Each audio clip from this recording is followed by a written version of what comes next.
ശക്തമായ മഴയിൽ മൺതിട്ട ഇടിഞ്ഞു വീണ് വീട് തകർന്നു. കരവാളൂർ ഗ്രാമപഞ്ചായത്തിലെ 5-ാം വാർഡിൽ വട്ടമൺ അയത്തിൽ വീട്ടിൽ കേശവന്റെ വീടാണ് തകർന്നത്. ചൊവ്വാഴ്ച രാവിലെ 10 മണിയോടെയായിരുന്നു സംഭവം. കേശവനും ഭാര്യ ഇന്ദിരയും 2 മക്കളുമാണ് വീട്ടിലുള്ളത്. വീടിന്റെ പിൻഭാഗത്തെ മൺതിട്ട ശക്തമായ മഴയിൽ ഇടിഞ്ഞിറങ്ങുകയായിരുന്നു. ശബ്ദം കേട്ട് വീട്ടിലുണ്ടായിരുന്നവർ പുറത്തേക്ക് ഓടിയിറങ്ങിയതിനാൽ അപകടങ്ങളുണ്ടാകാതെ രക്ഷപ്പെട്ടു. കരമാളൂർ പഞ്ചായത്തിലെ ലൈഫ് മിഷൻ പദ്ധതി പ്രകാരം 8 മാസങ്ങൾക്ക് മുൻപാണ് കേശവന്റെ കുടുംബത്തിന് വീട് ലഭിച്ചത്.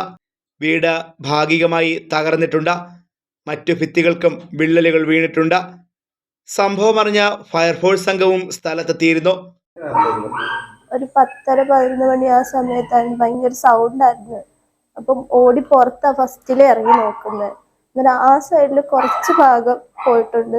പിന്നെ പുറത്തോടി വന്ന് നോക്കിയപ്പോഴാണ് വലിയ കല്ലുകൾ വന്ന് കിടക്കുന്നത് കാണുന്നത്.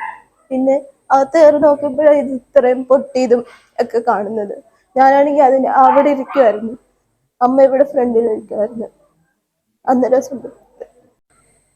പഞ്ചായത്തിലും വില്ലേജിലും ഒക്കെ അറിയിപ്പിച്ചിട്ടുണ്ട്.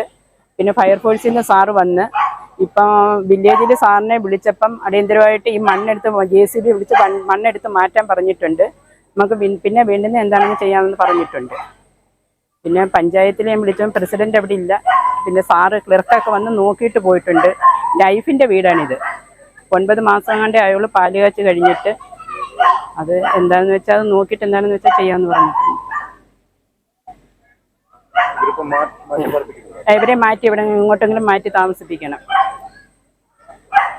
ഇപ്പം ഇവിടെ സാറ് വന്നിട്ട് പറഞ്ഞത് ഇവരെ അപ്പുറത്തെ വീട്ടുകാരെ മാറ്റി താമസിപ്പിക്കണമെന്നാണ് പറഞ്ഞിട്ടുള്ളത്. അന്നേരം അതിനെന്തെല്ലാം നടപടികൾ നമുക്ക് ചെയ്യണം.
തുടർന്ന് മണ്ണുമാന്തി യന്ത്രം എത്തിച്ചാണ് വീടിനുള്ളിലേക്ക് വീണ മണ്ണ് നീക്കം ചെയ്യാനായത്.